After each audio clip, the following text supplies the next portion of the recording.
پوچھنا یہ تھا جیسے خانہ کعبہ میں طواف کے دوران اگر نماز پڑھ رہے ہوں کوئی تو ان کے آگے سے گزرا جا سکتا ہے یا نہیں، ایک یہ پوچھنا تھا۔ دوسرا، نمازی کے آگے سے گزرنے کے پورے حرم میں اجازت ہے کیونکہ رش بہت ہوتا ہے، دونوں حرمین میں اور باقی حرمین کی مساجد جو ہیں دیگر وہاں پر بھی نمازی کے آگے سے گزرا جا سکتا ہے یا نہیں؟ پلیز شیخ بتائیے گا آخر درست کیا ہے؟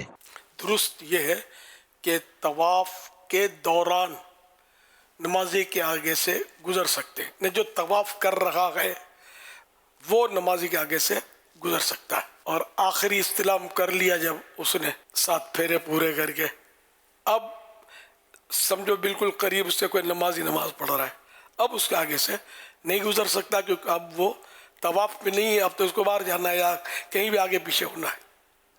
یہ مسئلہ ذہن میں رکھیں۔ اب چونکہ مسجدین کریمین دونوں مسجدیں، مسجد الحرام اور مسجد نبوی شریف، یہ اب مسجد کبیر کے حکم میں، مسجد کبیر میدان کے حکم میں ہوتی ہے۔ اس کا مسئلہ یہ، میدان اور بڑی مسجد میں نمازی کے قدم سے موضع سجود تک گزرنا ناجائز ہے۔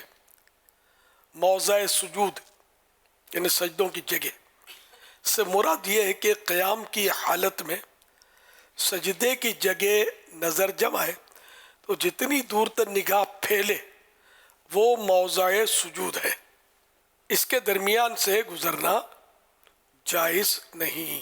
اس کا مزید آگے لکھا ہے، موضع سجود کا فاصلہ اندازاً قدم سے لے کر، کھڑے ہوئے قدم ہے نا، قدم سے لے کر 3 گز تک ہے، لہذا میدان میں نمازی کے قدم کے 3 گز کے بعد سے گزرنے میں حرج نہیں۔ مکان اور چھوٹی مسجد میں نمازی کے آگے اگر سترا یعنی آڑ نہ ہو تو قدم سے دیوار قبلہ تک کہیں سے گزرنا جائز نہیں، نمازی کے آگے سے گزرنا۔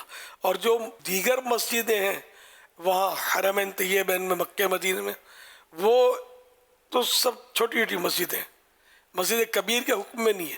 اب فیضان مدینہ بہت بڑی ہے، تو کراچی میں بھائی میمن مسجد، بولٹن مارکیٹ بہت بڑی ہے، تو یہ حساب ہم جس کو چھوٹی بڑی کہیں وہ بڑی نہیں ہوتی، علماء جس کو بڑی تسلیم کریں۔ اس کا کہ یہ بہت مشکل ہے اس کو طے کرنا کہ یہ مسجد کبیر یعنی میدان کے مسئلے میں یہ مسجد ہے یا نہیں، یا میدان کا مسئلہ بنے گا نہیں مسجد کا، تو یہ صرف علماء طے کریں گے، اور ایک عام عالم اٹھ کر کہہ دے تو یہ بھی نہیں مانی جائے گی۔ مفتیان کرام ہوتے ہیں، یہ مل کر وہ طے کریں، تو یہ بڑے عرصے سے مطلب یہ مسئلہ تھا، اس کے باوجود مسجد کریمین کو بعض علماء نے اس کو مسجد کبیر کہا، لیکن دوسرے علماء اختلاف کرتے تھے، مجھے پتہ ہی ہے۔ پھر اب تقریباً اتفاق نظر آ رہا ہے کہ یہ مسجد کبیر اس کو مان لیا ہے، مسجد کبیر بنے بڑی مسجد۔ باقی چھوٹی مسجدوں میں جیسے فیضان مدینہ یہ چھوٹی مسجد ہے مسئلے کے اعتبار سے، تو اب آخری صف میں کوئی نماز پڑھ رہا ہے اور یہ قبلے کی طرف سے بھی کوئی یوں گزرے کہ بہت دور ہے نمازی، نہیں گزر سکتا، گزرے گا گناہگار ہوگا۔ صلو علی الحبیب صلی اللہ علیہ محمد۔